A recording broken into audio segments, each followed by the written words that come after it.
দিনের কথা। এক গ্রামে এক চাষির দুই ছেলে ছিল, শিবেন ও বীরেন। তারা পিঠোপিঠি দুই ভাই। তারা বড়ই পরোপকারী ছিল। কাউকে সমস্যায় দেখলে তারা সাহায্য না করে পারত না। সবাই তাদের বিষয়ে প্রশংসা করলেও তাদের বাবা মনে করতেন যে তারা অকর্মণ্য, কারণ তারা কোনো রোজগার করে না। একদিন বিরক্ত হয়ে উনি তার স্ত্রীকে বললেন, শোনো, আমি এই বলে দিলুম, আজ ছেলেদের ভাতের বদলে ছাই বেড়ে দেবে। কাজকর্ম তারা যখন করবেই না, ঘরের খেয়ে বনের মোষ তাড়াবে, তখন এ বাড়িতে তাদের আর ভাত জুটবে না। তাদের অন্যত্র ব্যবস্থা করে নিতে বলো। সে কি, বাচ্চাদের আমি ছাই দেব? ছি ছি, তা হয় নাকি? আচ্ছা, তারা মানুষের উপকারই তো করে নাকি? তুমি সেইটা দেখো না। যে কাজ করে ঘরের দুটো টাকা আসে না, সে কাজ করাচ্ছে না করা ভালো। গিন্নি, তোমায় আমি বলে দিচ্ছি, আজ যদি ওদের ভাত দাও, তাহলে আমার থেকে খারাপ কেউ হবে না। ও কথা বলো না, একবার ছেলেগুলোর কথা ভাবো। আমি কোনো কথা শুনতে রাজি নই। আমার কথা না শুনলে দেখো কি হয়। মা, খেতে দাও, খিদে পেয়েছে। এ কি মা, ভাতের বদলে ছাই কেন? তোদের বাবা আজ বলে গিয়েছেন যে তোদের আজ থেকে বাড়িতে ভাত বন্ধ। এবার বাছা, তোদের নিজেদের ভাত নিজেদেরকেই জোটাতে হবে। এ বাড়িতে আর নয় দাদা। হ্যাঁ, ঠিক বলেছিস ভাই। এবার নিজেদের ব্যবস্থা নিজেরাই করে দেখাবো, তবেই এই গ্রামে ফিরবো, নয়তো নয়। দুই ভাই গ্রাম ছেড়ে বেরিয়ে গেল। তারা ঠিক করেছে এবার কিছু করে তবে তারা গ্রামে ফিরবে। মাঠ ঘাট পেরিয়ে তারা চলতে থাকলো। চলতে চলতে তারা খিদে তৃষ্ণায় কাতর হয়ে উঠল। এক মনোরম জায়গায় এসে সুন্দর টলটলে নদীর কাছে দাঁড়ালো তারা। কি ঠান্ডা জল রে দাদা, তুই একটু খা। হ্যাঁ রে, খুব আরাম হলো, কিন্তু এইভাবে তো পেট ভরবে না রে। খাবার জোগাড় করতে হবে আমাদের। আমার জল খেয়েই পেট ভরে গেছে, আমি আর কোথাও যেতে পারবো না। তুই বস, আমি দেখি কোনো গাছ থেকে ফল টল কিছু পাওয়া যায় কিনা। দুই ভাইয়ের জানা ছিল না যে ওই বট গাছে এক রাক্ষসী তার লোলুপ চোখে লক্ষ্য করছে। না জানি কতদিন পর এমন সুস্বাদু আহার চোখে পড়েছে। এমন সুঠাম দেহের হাড় চিবিয়ে খেতে না জানি কতই ভালো লাগবে।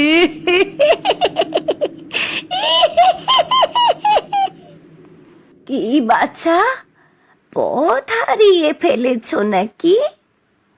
আহা, বাছার মুখখানি শুকিয়ে আমসি হয়ে গেছে গো। দেখে মনে হচ্ছে পেটে কতদিন দানা পড়েনি। না না ঠাকুমা, ঠিক পথ হারাইনি, তবে কিনা পথ খুঁজছি। তা খুঁজবে খন, এখন একটু কিছু মুখে দাও দিকিনি। এই এই আমার ঝলাতে কিছু বাতাসা আছে, তাই খাও দিকিনি। না না ঠাকুমা, আমি একা খেতে পারবো না, আমার সাথে আমার দাদাও আছে, ও খাবারের খোঁজে বেরিয়েছে। কেন বাছা, আমার উপর বিশেষ জন্মায় না বুঝি? সে কথা নয় গো, আসলে আমরা... বীরেন সমস্ত কথা খুলে বলল। বুঝলে তো ঠাকুমা, আমার দাদারও যে সারাদিন কিচ্ছু খাওয়া হয়নি, ওকে ছাড়া আমি খাই কি করে বলো তো ঠাকুমা? আহা, বাছারা কেমন করে বনে বাদারে না খেয়ে দিয়ে ঘুরে বেড়াচ্ছে। কিছু চিন্তা করো না, আমার বাড়ি ওই যে ওইখানে। তোমরা আজ রাতটুকু ওখানে কাটিয়ে কাল ভোর রাতেই বেরিয়ে যেও নগরের উদ্দেশ্যে। সেখানে ঠিক তোমরা মনের মতো কাজ পেয়ে যাবে। এখন খাও দিকিনি। রাক্ষসীর কথা শুনে বীরেনের কিছু আশ্বস্ত হলো, আর সে কিছুটা বাতাসা দাদার জন্য রেখে বাকিটা খেয়ে নিল, আর সঙ্গে সঙ্গে সে ঘুমে ঢুলে পড়ল। রাক্ষসী তখন জাদু বলে বীরেনের দেহটাকে একটি বোতলে বন্দি করে নিল। এদিকে দূর থেকে শিবেন এই সবই দেখল। এই বুড়ি তো ভীষণ সাংঘাতিক এক রাক্ষসী? না, আমাকে খুব ভেবে চিনতে পা ফেলতে হবে। এখনই একে কিছু জানতে দেওয়া যাবে না। ও ঠাকুমা, যাচ্ছ কোথা? এখানে আমার ভাইটি বসেছিল, দেখেছো নাকি? কোথায় যে গেল? তা আমি আর কি জানি বাপু, কে কোথায় যাচ্ছে তার খোঁজে আমি রাখি নাকি বাপু? ও, আমার ভাইটি অমনি আত পাগলা, যখন খুশি এদিক ওদিক চলে যায়। তা ঠাকুমা, রাতের যদি একটু থাকার জায়গা হতো তাহলে কাল ভোরেই নগরের উদ্দেশ্যে বেরিয়ে পড়তাম, কিন্তু জায়গা পাই কোথায় বলো দেখি? রাক্ষসী ভাবলো এ তো ভারী মজা, একটাকে বোতলে পুরেছি, আরেকটা বলে কিনা আমি নিজেই তোমার আহারের জন্য তৈরি। তা হবে না কেন বাপু, আমার বাড়ি তো আছে। আহা, সারাদিন খাওনি বুঝি, মুখখানি কেমন শুকিয়ে আমসি। এই এই চিড়ে বাতাসাটুকু খাও দেখি। না ঠাকুমা, এটা এখন থাক আমার ঝোলায়, বরং তোমার বাড়িতে নিয়ে চলো, সেখানেই বিশ্রাম করে আরাম করে খাওয়া যাবে। বেশ বেশ।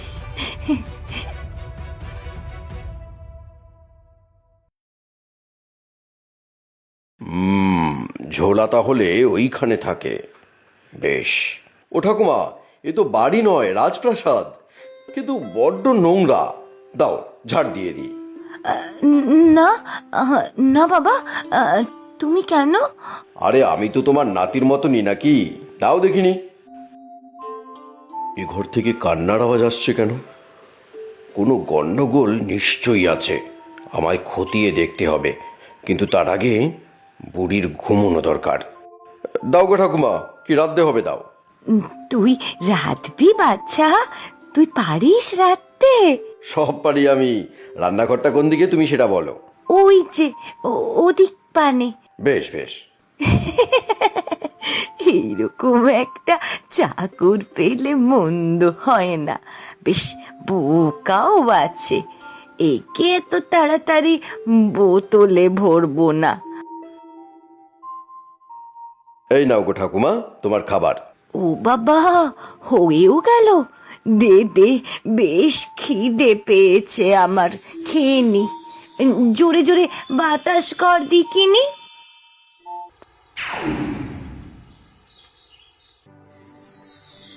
ভাই, আমি এসে গিয়েছি রে, আর তোর কোনো কষ্ট হবে না।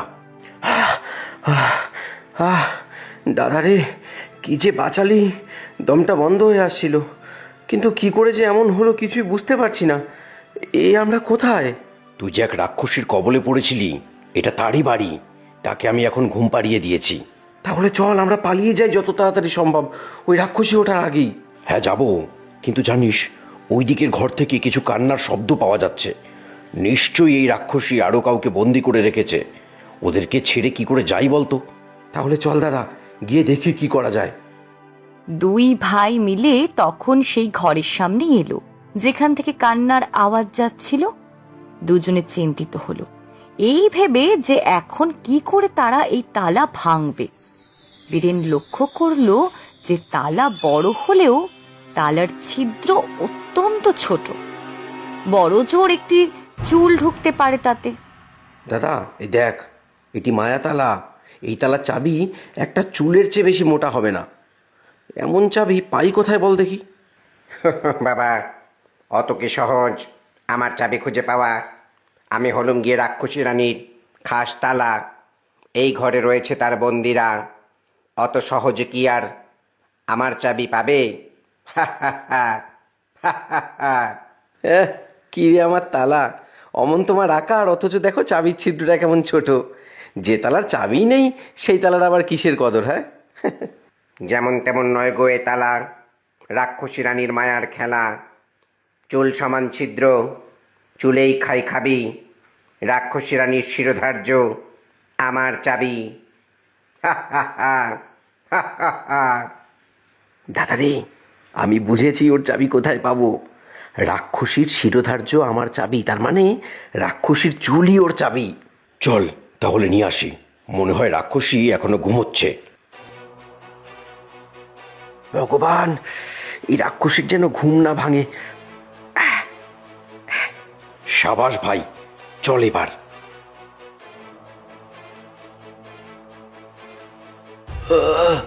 তোমরা কারা? আমি আমি এই গ্রামের মোড়ল। রাক্ষসী আমাদেরকে আটকে রেখেছে। সব বলছি, আগে আপনাকে মুক্ত করি। বাঁচালে বাবারা, কিন্তু তোমরা কে? দুই ভাই তাদের কথা খুলে বলল। আপনারা এখানে কেন? এই রাক্ষসী বা কে?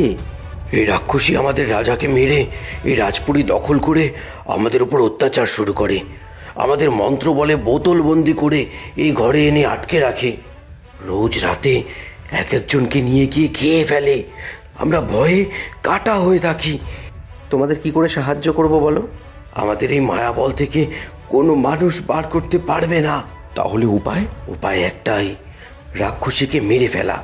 কিন্তু সে যে বড় কঠিন কাজ। আপনি বলুন কিভাবে রাক্ষসী মরবে?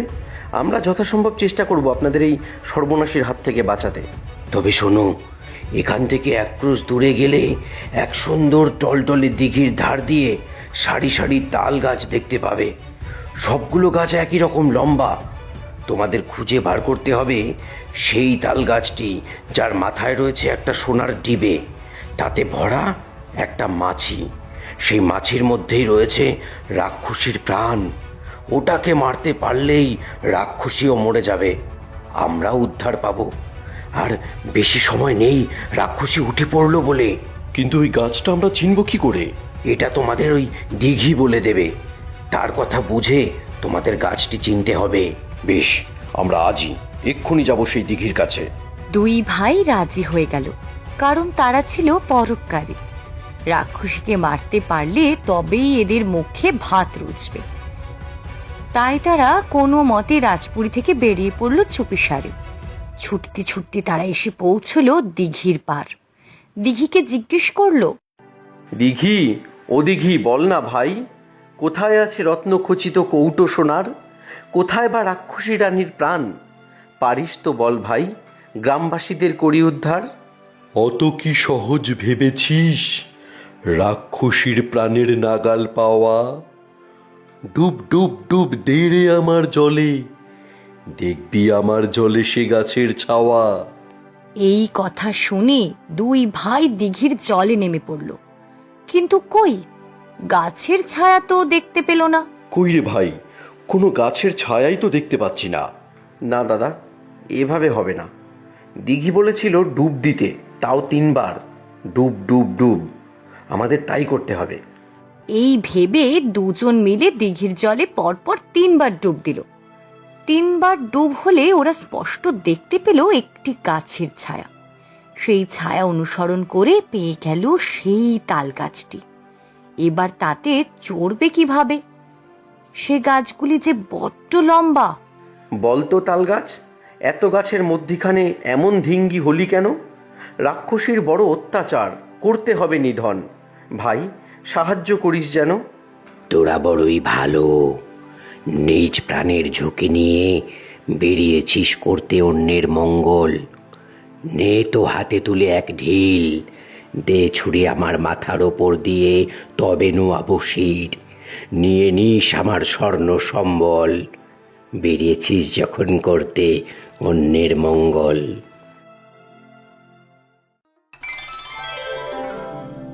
পেয়েছি, এইবার এই মাছিকে খতম করতে হবে।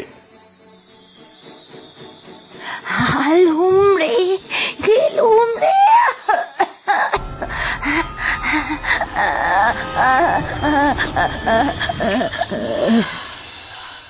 তোমরা আমাদের নতুন জীবন দান দিলে, তাই আজ থেকে তোমরাই আমাদের রাজা। এই রাজপুরীও তোমাদের, এবং এতে যা ধন আছে সব তোমাদের। উপরন্তু আমি সকল গ্রামবাসীদের হয়ে তোমাদের আশাতীতভাবে পুরস্কৃত করব। এরপর দুই ভাই মিলে মহা সুখে রাজার হালে ওই পুরীতে বসবাস করতে থাকলো, এবং নিজের বাবা মাকেও নিয়ে এলো। তাদের বাবাকেও মানতে হলো যে তারা পরোপকারী, এবং সেই গুণের জন্যই আজ তাদের এই রাজসুখ।